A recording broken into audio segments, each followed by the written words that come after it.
Hey there, it's Chris. Welcome back to the next part of the Bang Shishigami project, where, as you recall from the last couple times, a lot of things have happened.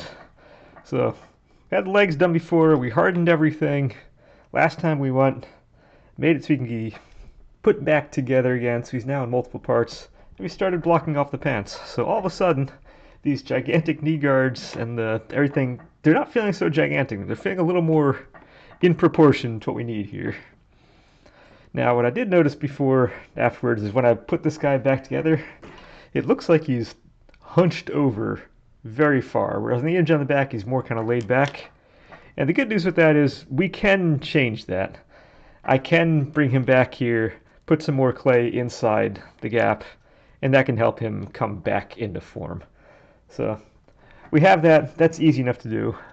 But before, I would like to get kind of these pants more detailed out today and kind of look a little more right. But I think before we do that, I'm going to just kind of temporarily put out a real quick belt on him first, just to kind of, I want to get the heights and whatnot right on this guy. So I've already pre-rolled out a little bit of the clay, and I'm probably going to make this entirely the wrong size. We're scaled pretty big on him. So I'm just going to give him a big beefy belt here. We're going to see, whoop, back to you. Probably doesn't have to be so far. Let's not throw anything on that side. I have quasi swept up my stuff, but it's kind of blowing all the all the dust and whatnot is kind of tucked in on the side over there. So let's not throw any good clay on that side. Ugh. Let's get ourselves over here so we can see what we're doing. And I want to make sure I get like the height on this thing right, because I think I have my pants are kind of starting higher up than I really need them to. And actually, let's get you leaning back a little more towards where I want you to lean back as well, just so we can get all this stuff kind of working out correctly. So if I'm back here, is that a little better? That's a little better. We can do even better than that. We can do even better than that if I shove even more in there. We have our back going. That's all of a sudden feeling, I think, a decent chunk better.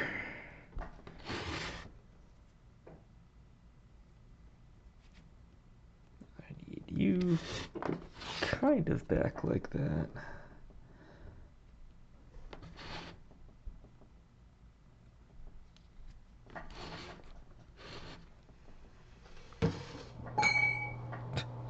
And there goes my engineering scale. Right to the ground. Okay, so that's a little better. And now if we want our belt is going to need to hide, at minimum, the belt is going to hide that seam. So it's going to come around. It's going to be something like that. Again, this is not final anyway. I'm actually surprised I haven't done a quick mock-up on things beforehand, because usually kind of early in the process I'll go and just kind of just mock stuff up real quick just to make sure everything kind of looks and or feels like it's doing what I want it to do and this, that, or the other. So I'm a little behind on that front, but that's okay.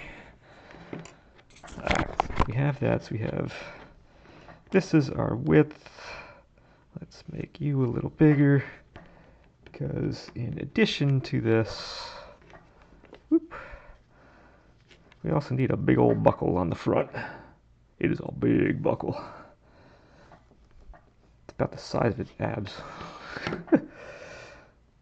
Maybe not that big. Not much smaller though, but let's see. So we have kind of that, give or take. So if we go on here, we have that. We got our big old buckle kind of going on. And that's roughly what we're looking for on the belt. This is just so we can kind of get the heights on a number of the other kind of little detail-y things correct.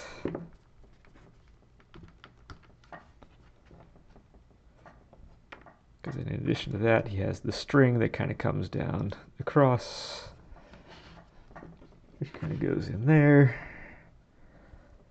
Yeah, I think our front to back is fine on this. I have no qualms with that. I think that is 100% good. I just want to know that up and down is going to feel okay. And this is also why I'm not worried about the seam on this at all anyway. Because again, it's gone. That seam is gone. I have you, and I think I can have this actually come down a bit more. And that's kind of what I was going off of, because I felt like I wasn't coming down quite far enough on this. And that we can get away with a little bit further. I'm not going to go nuts on getting this down further. I can go just a little bit further.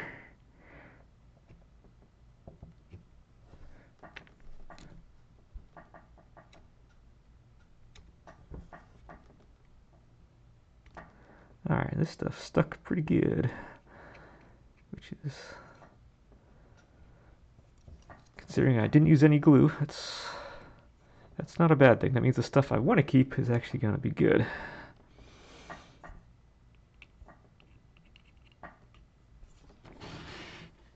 We'll get to the other side when I get to the other side. That's fine. No worries on that front. I actually don't need to put that on either.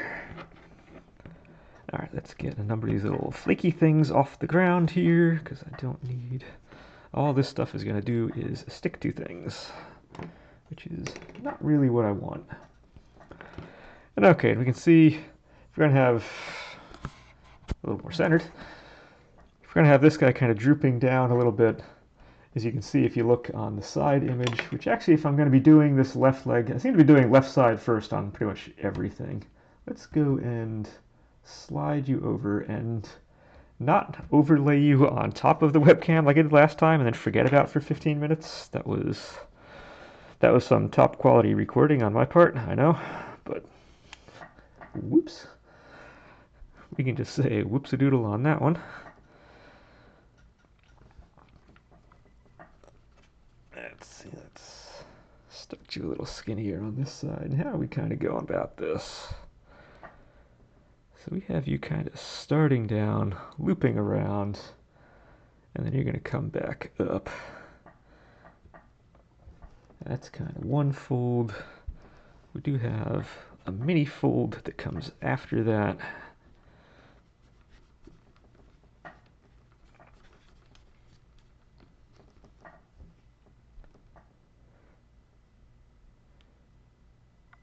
Yeah, we're just going to put in some rough things right now, some very, very rough things right now. And then we're going to smooth all this stuff out in very short order. So we have one more there, and then there's a kind of a bigger fold that comes down after that.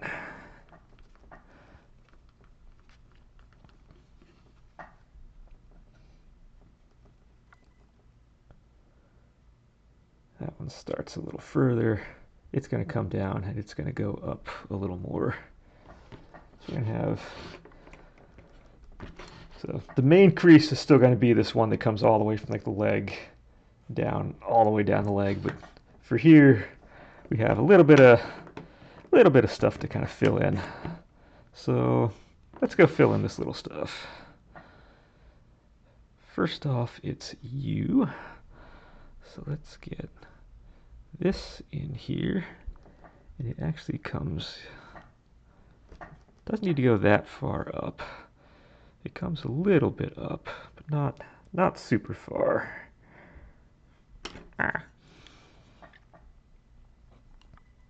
right, let's start with you, and then we'll finish with the other guy. How about that?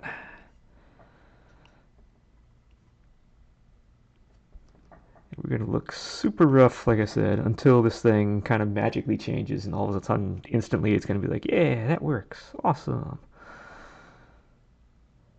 This one is just...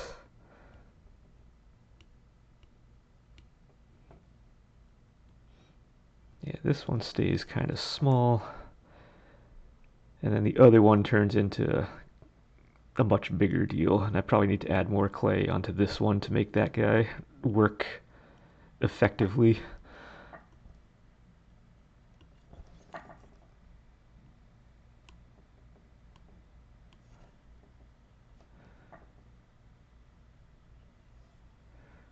Alright, so this one,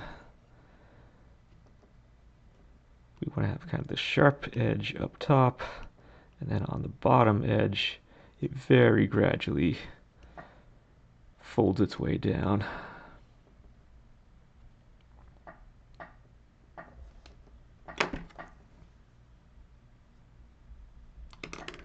And for that, we're going to want to add more clay.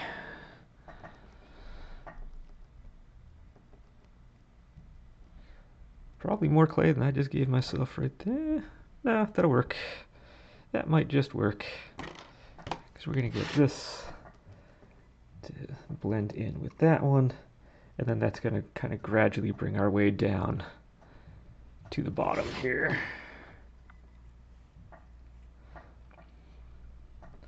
Now, I'm not the greatest at folds on, or like clothing folds and whatnot, but I have been getting, if nothing else, more proficient over time. It may not be 100% correct, but I'm getting faster at getting to the level of correctness that I know how to get, I guess is a way to look at it. So, we getting there.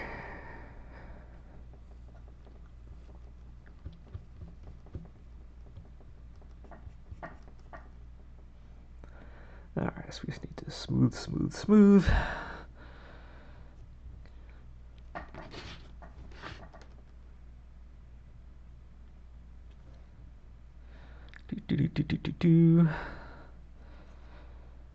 Sorry, I don't have, again, super much on my mind right. I didn't come into this session with any like particular topic I need to talk about or planned on talking about. I kind of went to bed last night. It's Sunday morning now, and I think this one's going up on a Sunday, so I'm now officially a week ahead, even though I'm like a video behind where I want to be at the moment.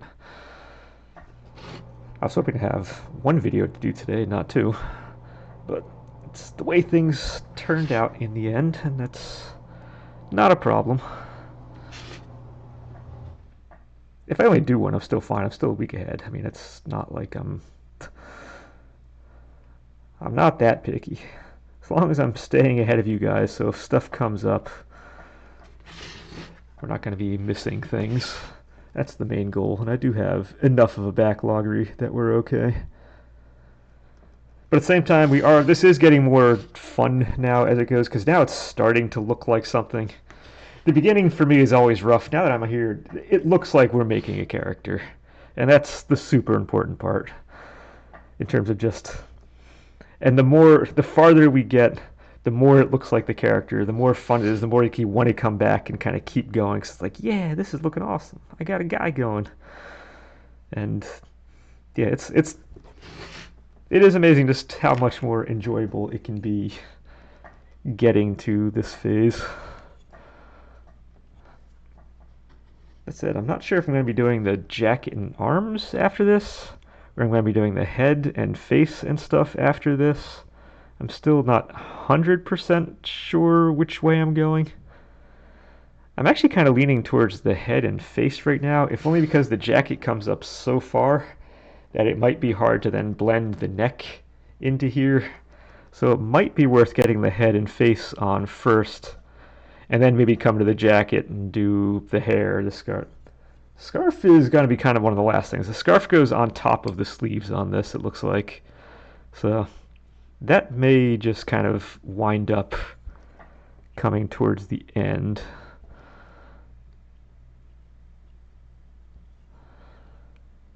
But, you know, a number of these kind of decisions are a little more made on the fly. I don't plan 100% everything out right off the get-go. There is a lot of playroom involved in these in terms of just trying to figure out the order of operations.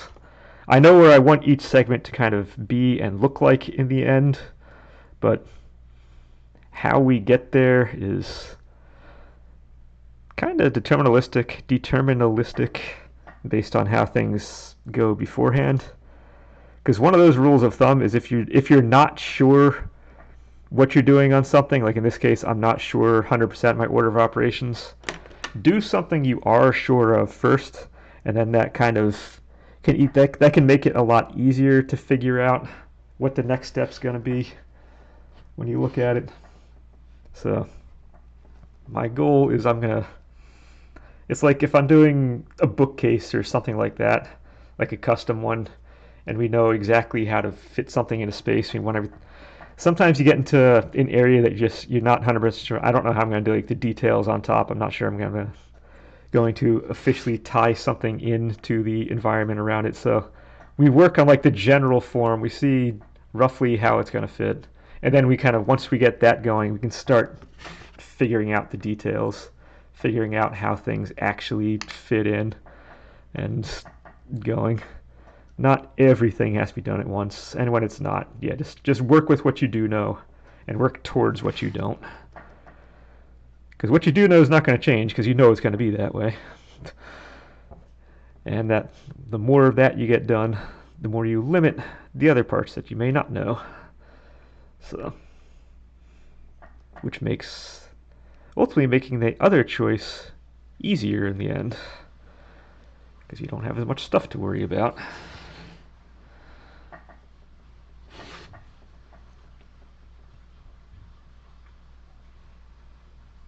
Bookcase is actually a bad example because those actually, I do 100% pre-plan those before I start. That was actually the really bad example to use on that. And the problem is, I put myself on the spot with no pre-planning, and I'm 100% drawing a blank on examples that are readily available that I can use for this, but I can't really show a physical example for in the end. Yeah, at least now it looks like we have weight pulling this down. I'm going to jump off of your screen real quick. I'm using the image you're seeing on the side of the screen for myself because it's actually the best one I can have for this. But I just need to slide it over a little bit so I can see kind of the bottom of the leg and what's going on. And actually, I had it originally kind of ducking into the bottom really close to the bottom part here, but it widens out the most kind of right around probably up here. More like up here-ish is where the widest part goes. So let's go ahead and build up some more on this guy. We're going to widen it out in that point and then, yeah, bring it back into where it needs to go from there. Yeah, this is, after just a couple minutes, this is actually looking a little better. It's not taking long. Like I said, I'm guessing it's probably not going to be done this session. I'm guessing it's probably going to be done next session. And then then I might even get the belt done next session. And if I get the belt done and on the rest of this session or section done next session, it'll probably be more towards the end, which means the hardening is probably going to be done off camera. Like I said, if I get this whole series done within the first half of a session, I may do the hardening on camera. If I get things finished on the back half of a session, I might do the hardening off camera. So all of this is going to be kind of playing by ear at what point in time things actually get done. Because, again, you've already seen how this works, so I'm not super concerned that every hardening stuff has to be done on camera again. Typically, a hardening session at this point is going to mean it gives me an opportunity to show off either another model I've done, other drawings I've done, or other kind of things I have done that may help influence the next step of the process. What I've learned from something, what I haven't, what I want to do, what I want to change from before. It'll give me a good excuse to do stuff like that. So that is effectively what hardenings are going to be for going in the future, which means they're more kind of bonus things than necessary elements that really must be seen to understand what's happening. So they're going to be played by ear as we go forward. which is a phrase I love because the one thing I've never done is I've never done anything musical. I've never played an instrument before, so I've never actually played anything by ear before. I feel like everyone else around me has done instrument type stuff. That is the one element I have not tried. So I could be good. I could be a natural. I could be missing my innate talent right now, and I will just never know. Or it's just something I may come back to in the future and say, hey, I did obstacle course racing out of kind of like a whim. It wound up being pretty good. I started doing these models because I was bored one day, had free time, just like went on YouTube, and it was somehow some guy's modeling stuff wound up on my YouTube feed, which made no sense because I'd never clicked on anything like that in my life. It's amazing what pops up on those sometimes. And I remember seeing the comments on that, and all the comments kept saying, like, oh, wow, that's amazing. I could never do that. That's unbelievable. And my first thought was, well, it's because you never tried. So I went out, picked up the clay, kind of got everything I needed to, got like the tools and whatnot, was all set to go, and then I chickened out for about a year and a half. I was like, all of a sudden I got like overwhelmed, like, oh, this is gonna be a lot of work. I'm not even sure where to start. How do I do this? I literally chickened out, and I actually did some. I went for some drawing stuff instead for a little while, and I tried that. And I'll be honest, I did drawing in my free time in college, kind of character drawing. I did a little more, like I said, a couple years ago. It's kind of like the equivalent of this, just kind of have a different type of something to go off of. And I know a lot of people find it very relaxing and kind of mellow. You can kind of turn your brain off and do it. For me, I don't really find the drawing side of things super relaxing. So for me, I can do it, but it's not my cup of tea.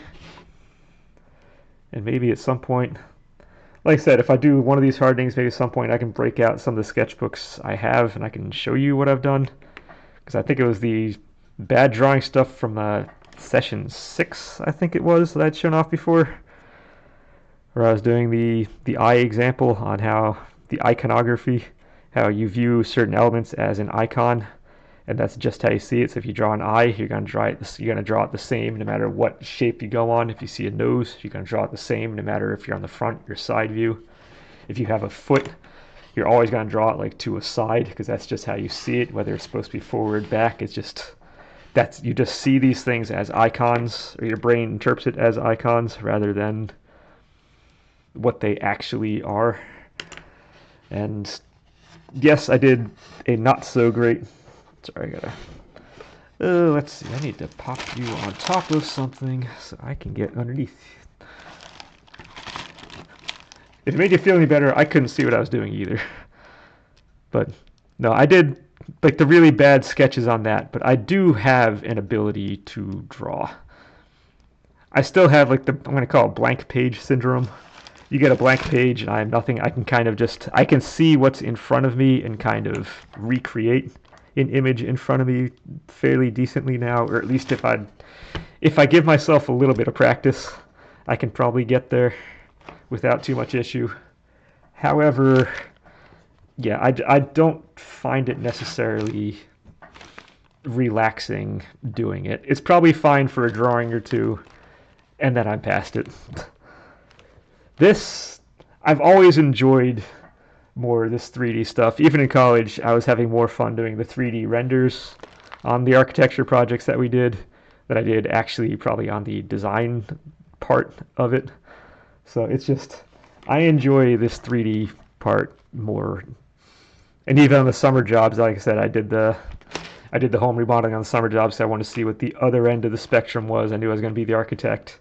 So it's good to see the people you're going to be working with all the time, what they kind of go through. And I just find doing anything in 3D more enjoyable than 2D. Other people will find it the opposite way around.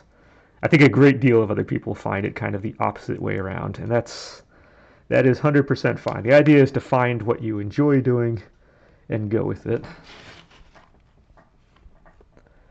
But at the same time, it wouldn't be bad to show off some of the stuff I can do. Yeah, it can be a little show-offish at times, but at the same time, it's my YouTube channel. I can do what I want. If I want to be a little show-offish, I can be a little show-offish. That said, this is what, like session 14, I think? And I haven't done it yet, so I'm not that show-offish, I suppose. I am. Or if I am, I'm taking my time in doing it. I think I want you going further up, not further across.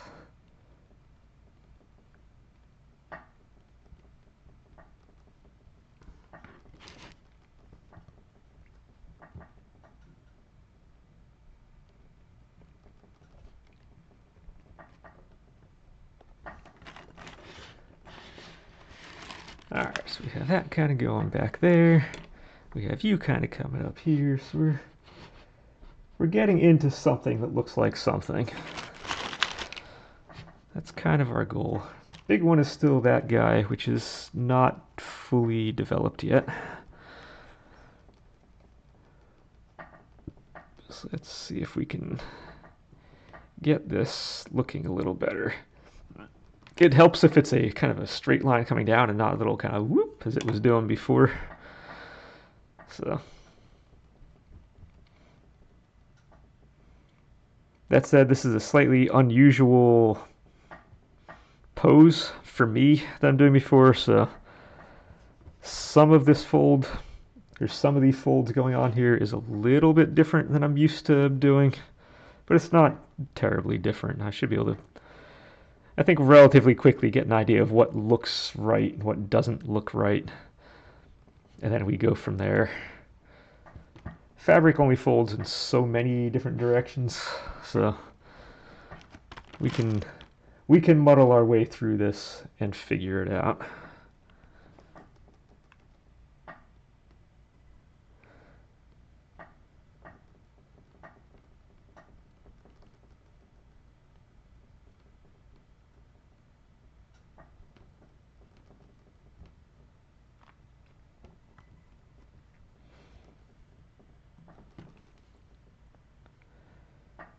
That said, there are a whole lot fewer folds on this leg than the other, because this one is fully extended, so it's not going to have as much stuff going on this one. The other leg will have more, or I believe is going to wind up with more in the end.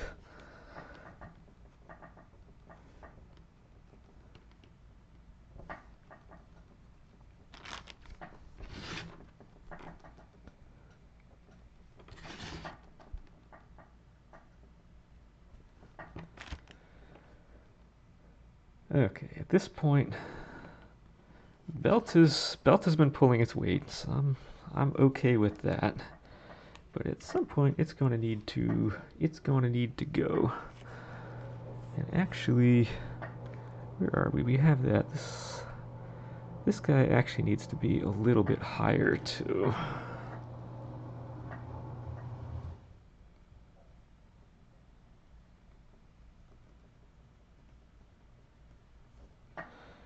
Yeah, part of my problem is I tend not to cut enough of these enough. What I tend to do, which works on a lot of situations, is we kind of go.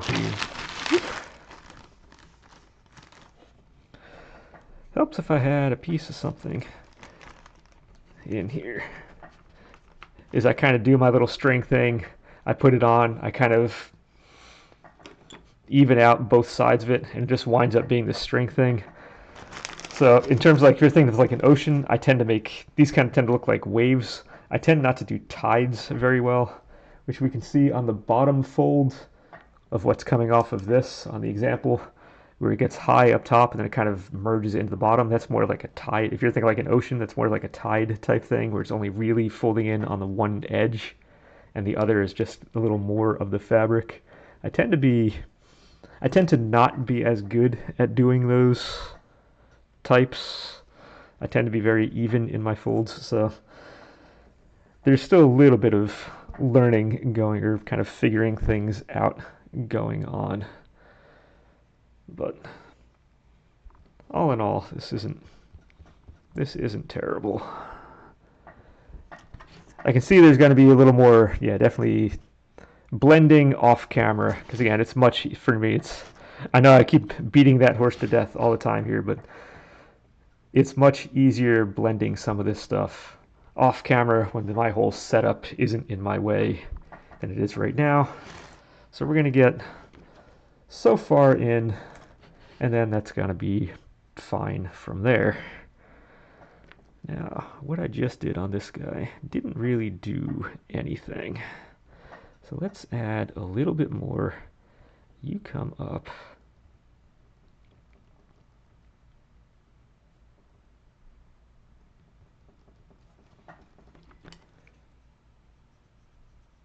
I do want that to kind of feel like it's in there, but you're going to need to come down on this side, and then I very much need you to come down underneath here.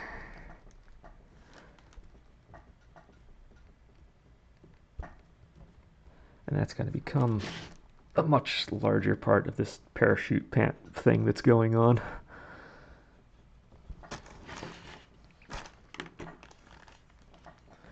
So it'd probably be easier if I took them off the stand, but I'm being very reluctant to take them off the stand because I know the top isn't fully attached and whatnot yet. So I'm kind of making things harder to myself to an extent by doing it the way that I am. But at the same time, if you can't see what's going on down here, I can just tell you right now, it looks spectacular. Everything is 100% right off the get-go. As long as there are no questions being asked, yes, it's perfect. It is the definition of perfection. And you can take my word for it. It's awesome.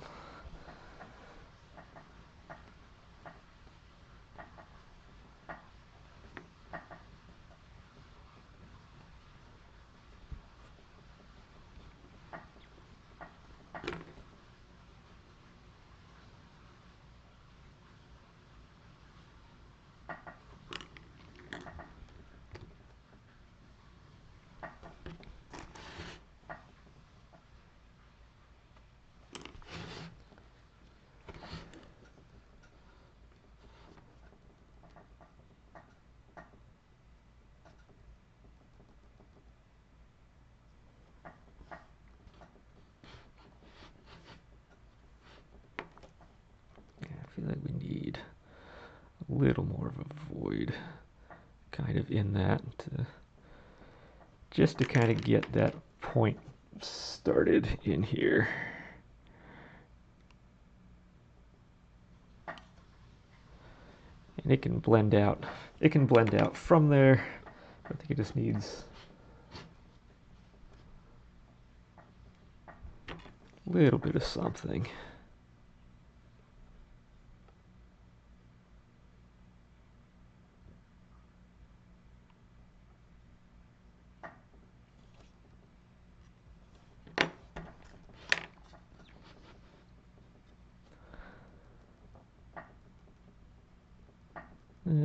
Not sure.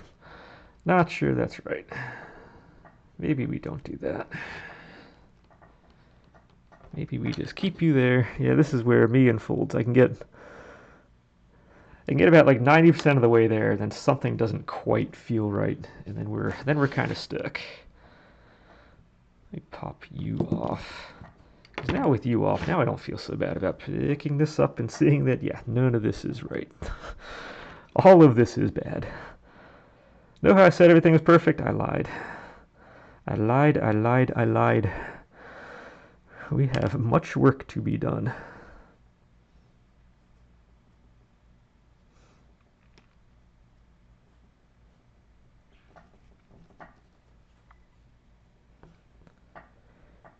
And at least unlike the upper body stuff and all that, when I had first modeled that, I was like really hesitant to kind of hold anything on there, so I didn't want to kind of crush any small details. There are no real small details on this to crush, depending where I want to hold this thing. So even if I'm holding like the folds and whatnot, all that's going to help do is help blend things together a little bit. So I'm not super concerned about holding this thing incorrectly or causing some kind of problem in that regard. So that does free up a little bit of like me feeling good about this part and not messing stuff up in the end. Let's see, this wants to blend a little bit more than it was. It's down on the very bottom we needed to dive. Up top we don't need it to dive as much. Am I on camera? Yes, I am. Okay.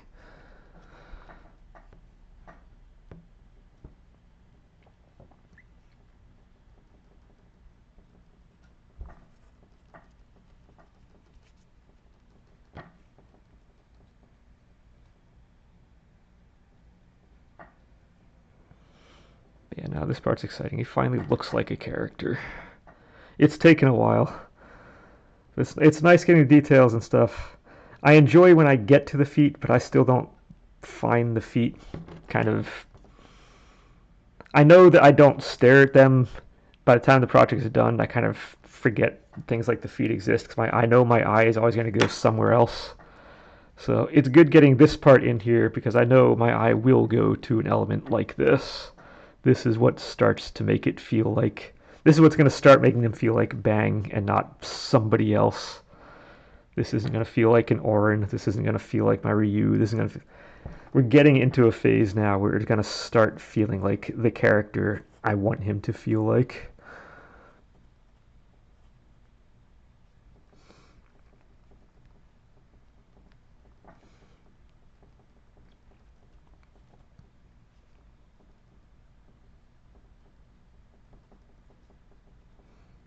Just need to keep blending, just keep blending, just keep blending.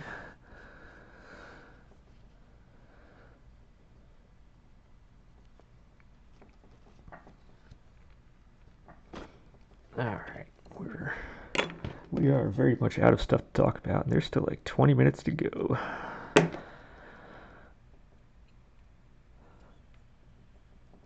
Not sure what the workout's going to be for today. I really want to do that kind of the half marathon run. It's going to be cooler. It's going to be nice. I can still go out and do that. Same time, I am not feeling 100% on that. I'm feeling much better than I was the last couple days. That's for sure. But I'm not sure if this is going to be 100%. Again, I do have a half marathon route at my house I've taken. It's a whole lot of loops and stuff through the area that's... I'm usually never... I believe my farthest point from my place is about 5 miles, and everything else is kind of closer and doing loops around certain areas. So even if I get myself in trouble, I always have shortcuts I can come back from if something doesn't go right. But I don't know why I'm waffling on this. I really do need to do it, but I'm not sure if I'm physically there today or not. I can get it done, but it could also get me in... It's one of those, yes, I can do it, but it could also get me in trouble. Just like feeling-wise, if I do it kind of deals. It's not like it's going to be physically impossible to do the thing, but...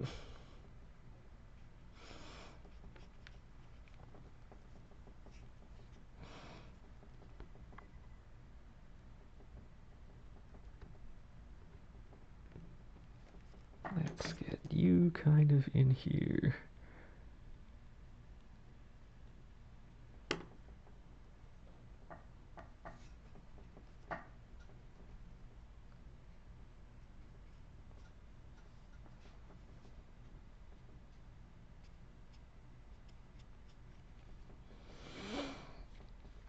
Because if I don't do that, I may just do a very strength-focused kind of... So I'm either like one extreme or the other. So I might do a very strength-focused kind of day too if that doesn't pan out. Because I am going to need to start... I've been doing, like I said, the last 2 months have all been like heart rate stuff, heart rate stuff, heart rate stuff. I really do need to bulk a little bit. So it wouldn't be bad to start doing some more heavy things for the quads or for the... Well, mostly the quads. It's all going to be... A lot of this is hill work I need to kind of get in on. So I have from work, I have a scaffold from work I plan on doing like after any kind of workout I do going forward, at least on like the shorter, not the full distance day ones, because distance day on the weekends, those are already hard enough in and of themselves on the legs. But if I do the shorter ones, I can just like pop on the weighted vest. I have a 60-pound weighted vest I could use. I can pop that on and just like do stair lifts on the scaffold. It's about an 18-inch. I think it's like 18 or 20 inch elevation height per step on that. And so I can just do stair lifts on that thing too to kind of help build the strength that I want in the quads. Because I have about a month now. I think it's just over a month until the Palmerton race. And I know that one usually fries my legs getting to it. And a month sounds like a long time, but it's not. It's going to be over. It gives me like, it's either 3 or 4 free weekends until the race itself. So in terms of big stuff I can do, I'm limited. And yeah, time goes quicker now than it did like back in grade school and high school and whatnot. And it just, yeah, time comes at a premium. So it would be good to start getting prepped for that one. Although that one, technically that one is just more of a halfway point between when I started, when Killington kicks in. So that's not really the one I'm actually training for. At the same time, I would like to do good in that. I have decent history outside of the first race, which I like bombed completely. I think it was like 95 degrees that day. It was humid. It was my first time doing that course, and again, it's 2,000-foot climbs that occur within a mile. First mile you go up 1,000 feet, you come back down. Second mile you go up the mountain again, another 1,000 feet up. I mean, you're going up ski slopes. And then you have it's typically a 60-pound sandbag carry up and down a double black diamond ski slope, and it fries the legs. It's funny, if you go on Strava and if you find the course, they have one of the segments they have on that is the sandbag carry portion, and the title of that one is called The Climb of Champions, and I believe it's a 39% grade incline with a 60-pound sandbag, which if you live in a multi-level house or apartment or whatever, and you want to go up and down the stairs, that's actually going to be slightly steeper than the stairs you're going up and down. So that's the big part. It's typically sometimes they'll have it right at the top of I've seen it, I think the first time I was there, it was right at the top of the first climb. They went and did that, then you went down the mountain and came back up. Every other time they've done it, it's been, you go up the mountain, down, back up, and then you do that section. And it kills the legs. They are gone. The problem for Killington is roughly the same kind of elevation profile, only whereas Palmerton is going to be a 10K, Killington is going to be a 50K. So, like I said, this is going to be me kind of figuring stuff out from this. It'll still be nice having a good showing. Also because I'm tend to be pretty decent at Palmertons. The last 2 times I've been there combined, I've only failed 1 obstacle as well. So getting to and or beating times and places that I've put before is actually getting harder. Last time I didn't fail anything. The only reason my time was what it was, I kind of took things safe. I knew the second climb was going to be crazy, so I kind of took the first climb like a little safer. And it was a very safe race that I did. I didn't try to get the heart rate super high, although it's impossible when you're going up those elevations. I tried to kind of save myself so I wouldn't be completely dead halfway through and then get in trouble for the obstacles in the second half. So it was a very safe race, and I think I placed in like the top 15% or something in that. But at this point, if I want to improve anything, if I actually want to kind of go for a better placement, go for a better time, I do have to take this one less safe. I have to be able to put myself out there and say, okay, my body may fall apart partway through this race, but I do need to take a chance and see what I can do on this in order for it to work out. And okay, based on this front view, we can't really see a single thing that I've just done down there, but we have a little more going on. I know that part's not 100% correct, but we are going to move on. I'm going to slide you over to that leg. I'm going to come over to my drawing here, which is the exact same thing. It's only slightly bigger, so I don't need to squint looking at the one on your screen here. It's actually maybe twice as big, 1.5 times as big. That's about it. And we're gonna go ahead and start the other leg. What time are we? Okay, we still have 15 minutes. We can get a start on this. No problem. Let's see, you have big old crease that comes down here.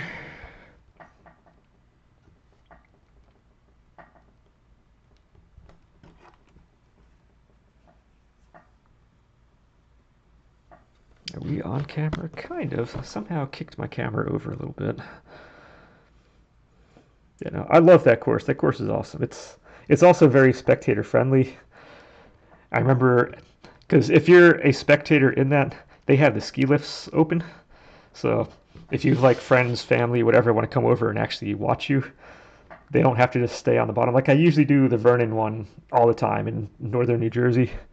And that is like the least spectator friendly race ever. I've done ultras there, and you take off the starting line. And I don't get back to the start until like mile 15 or 18 or something.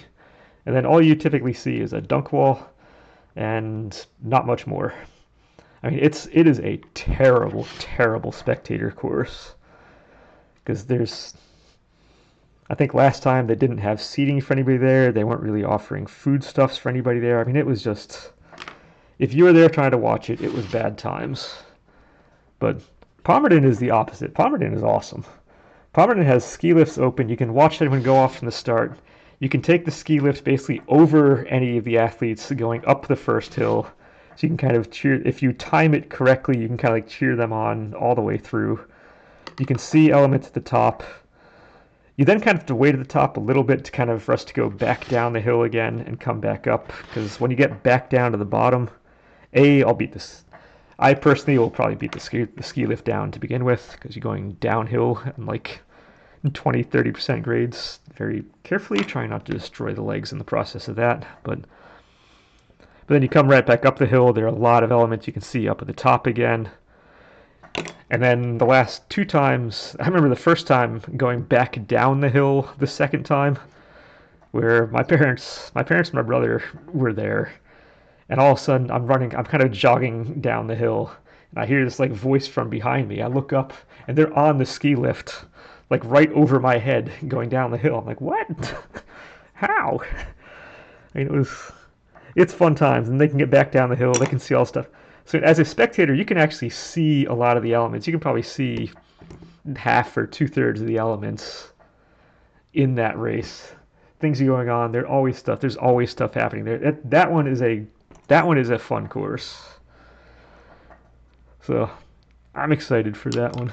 It's just, I don't know if I'm fully prepped for that one, but I'm excited for it. Or I know right now I'm not fully prepped. At the same time, I know I always kill with the legs on it, but actually looking back at my notes, I don't really train super hard for that one. I tend to kind of coast in from the Vernon race, which is typically last weekend in April. And then I'll do enough to kind of stay in shape, but don't actually train for that afterwards. So I kind of back my way into that race a lot, it seems. Oh no, we're going into blurry mode. That's not good. All right, camera. We've done this before. You can not do this again. That would be awesome. So we'll see if I can do some strength training going into this race. That might actually put me in a decent bit better than I typically am going into the race.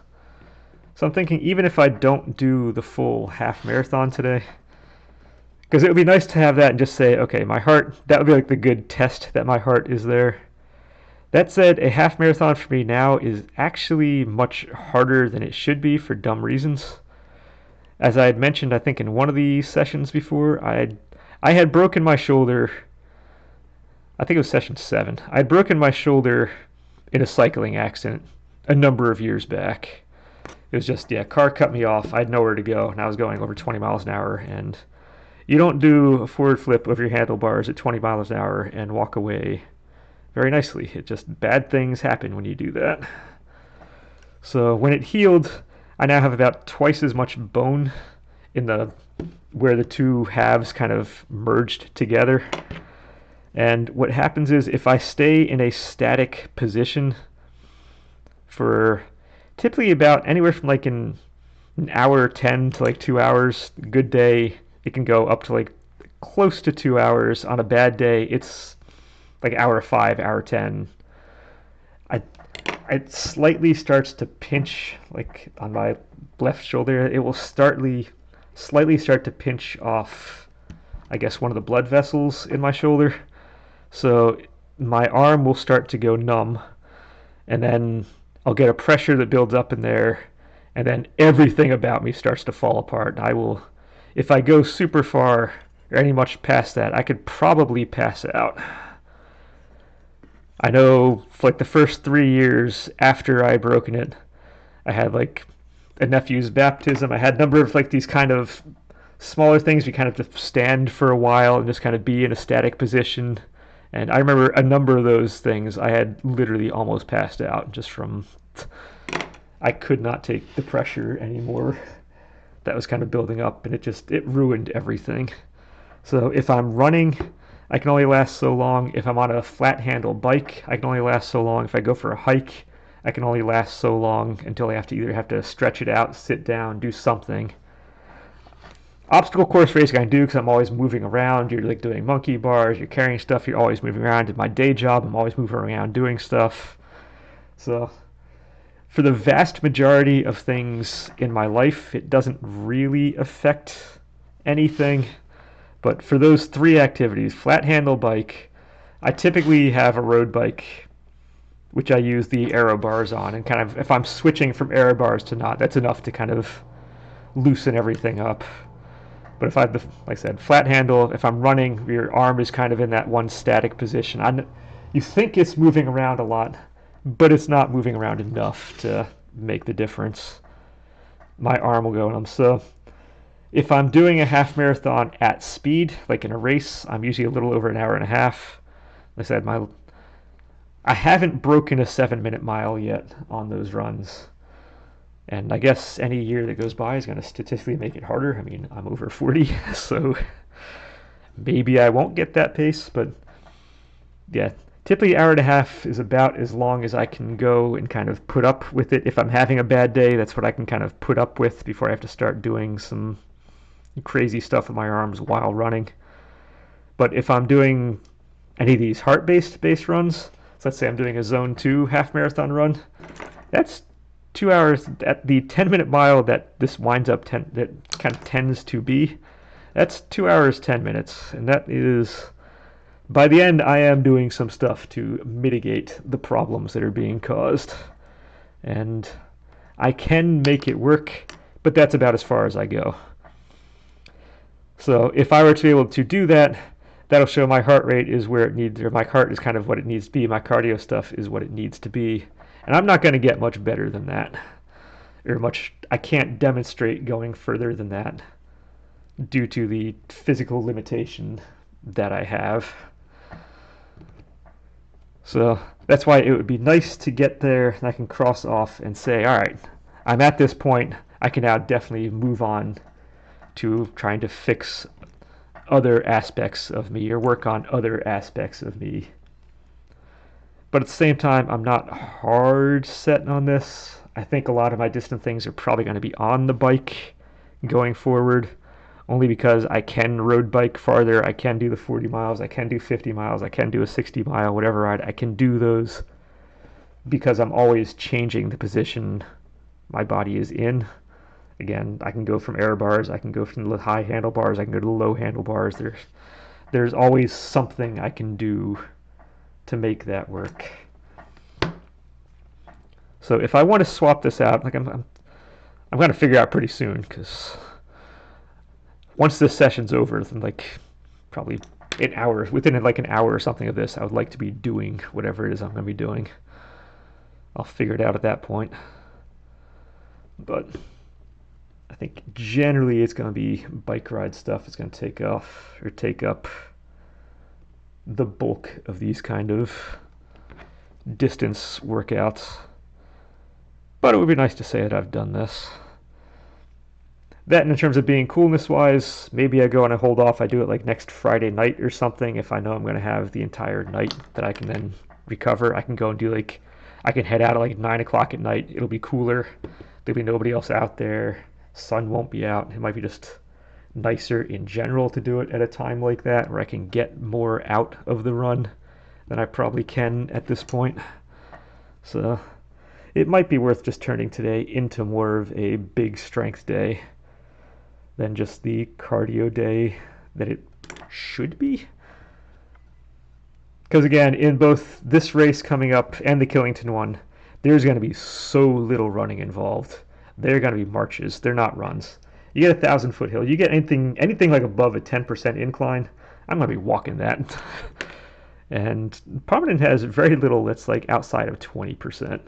So there is extremely little amount of actual running going on in any of these.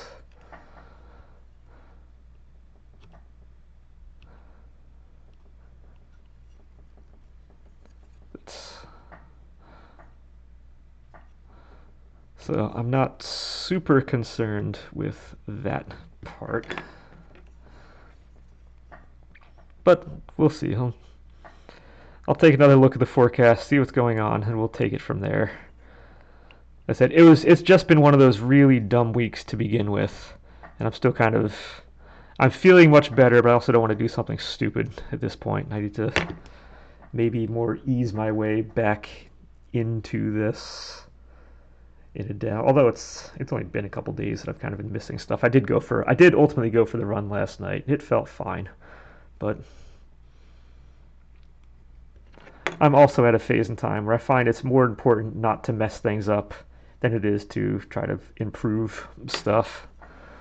Maybe I'm just kind of weaker. I'm either weaker that way, or I'm wiser that way. I'm not sure which, but in general, I'm definitely finding it's just, for me at this point in my life, I'm finding it's better not to mess things up more than it is to get the absolute most out of things. Because I look back, I can't tell you the times I have on like any of these races. I can tell you the feeling I had going through them, but in the grand scheme, things like how long did this thing take? What did this do? What specific place did I get? And it would be nice to know those types of things, but those aren't the things that stick in my mind. I had mentioned the Science Olympiad stuff before. I can't tell you what our teams actually placed at nationals. I can't tell you what I can tell you what I think my place was when I did the Rocks Medals. I think I came in it was like 11th or 12th place in the nation was my best in that one. But I would actually still have to double check that, and you would think that would be like the big thing that sticks in my head. So I've hit the point where I realize I know what things I remember and what things I don't.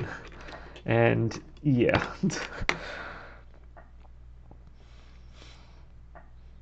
So if I'm going to try to squeeze an extra second or two or an extra minute or something out of this race by doing this one extra big practice right now, in the grand scheme, I'm not even going to recognize it. And that's just the way it is. So I will recognize if I hurt myself, though. And I don't want to do that, because at the same time as doing these, my day job is a builder.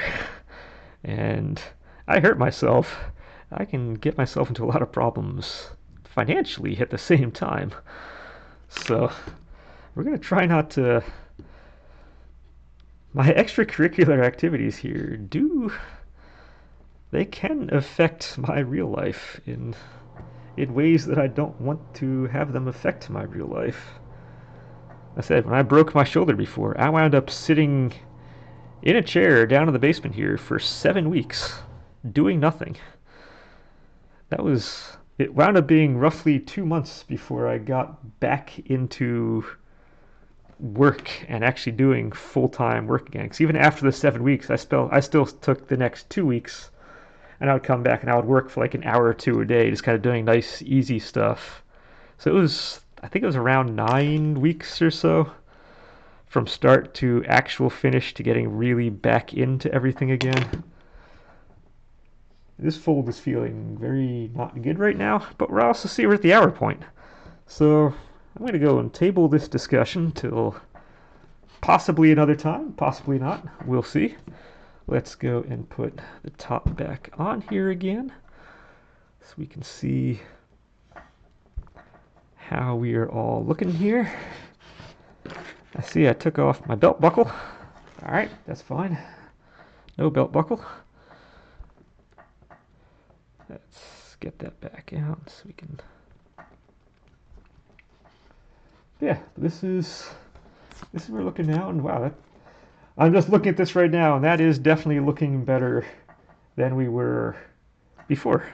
So, yay on progress being made. I'm just gonna floof this down a little bit, just in case I want to make a nice, pretty thumbnail for this image. I have something to kind of I can go off of something. Because I found it's much nicer to do thumbnail images based off an image I'm uploading rather than say auto-generate, because the auto-generate ones tend to not be good. But yep, that's where we stand right now. We're starting to get somewhere. It's starting to look like actual pants. And until next time, enjoy.